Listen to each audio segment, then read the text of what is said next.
1 month ago this week, BP's Deepwater Horizon drilling rig exploded off Louisiana's coast, killing 11 people and rupturing an underwater pipe. The resulting oil spill has not only dealt an economic blow to Americans across the Gulf Coast, it also represents an environmental disaster. In response, we're drawing on America's best minds and using the world's best technology to stop the leak. We've deployed over 1,100 vessels, about 24,000 personnel, and more than 2 million total feet of boom to help contain it. And we're doing all we can to assist struggling fishermen and the small businesses and communities that depend on them. Folks on the Gulf Coast and across America are rightly demanding swift action to clean up BP's mess and end this ordeal. But they're also demanding to know how this happened in the first place and how we can make sure it never happens again. That's what I'd like to spend a few minutes talking with you about. First and foremost, what led to this disaster was a breakdown of responsibility on the part of BP and perhaps others, including Transocean and Halliburton. And we'll continue to hold the relevant companies accountable, not only for being forthcoming and transparent about the facts surrounding the leak, but for shutting it down, repairing the damage it does, and repaying Americans who've suffered a financial loss. But even as we continue to hold BP accountable, we also need to hold Washington accountable. Now, this catastrophe is unprecedented in its nature, and it presents a host of new challenges we're working to address. But the question is what lessons we can learn from this disaster to make sure it never happens again.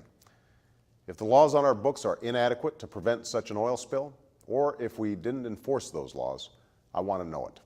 I want to know what worked and what didn't work in our response to the disaster, and where oversight of the oil and gas industry broke down.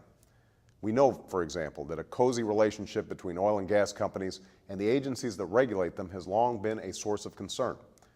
Secretary of Interior Ken Salazar has taken steps to address this problem, steps that build on reforms he's been implementing since he took office. But we need to do a lot more to protect the health and safety of our people, to safeguard the quality of our air and water, and to preserve the natural beauty and bounty of America. In recent weeks, we've taken a number of immediate measures to prevent another spill. We've ordered inspections of all deepwater operations in the Gulf of Mexico. We've announced that no permits for drilling new wells will go forward until the 30-day safety and environmental review I requested is complete. And I've called on Congress to pass a bill that would provide critical funds and tools to respond to this spill and better prepare us to confront any future spills. But we also need to take a comprehensive look at how the oil and gas industry operates and how we regulate them. That's why, on Friday, I signed an executive order establishing the National Commission on the BP Deepwater Horizon oil spill and offshore drilling. While there are a number of ongoing investigations, including an independent review by the National Academy of Engineering, the purpose of this commission is to consider both the root causes of the disaster and offer options on what safety and environmental precautions we need to take to prevent a similar disaster from happening again. This commission, I'd note, is similar to one proposed by Congresswoman Capps and Senator Whitehouse. And I've asked Democrat Bob Graham and Republican Bill Reilly to co-chair this commission. Bob served 2 terms as Florida's governor and represented Florida as a United States senator for almost 2 decades. During that time, he earned a reputation as a champion of the environment, leading the most extensive environmental protection effort in the state's history.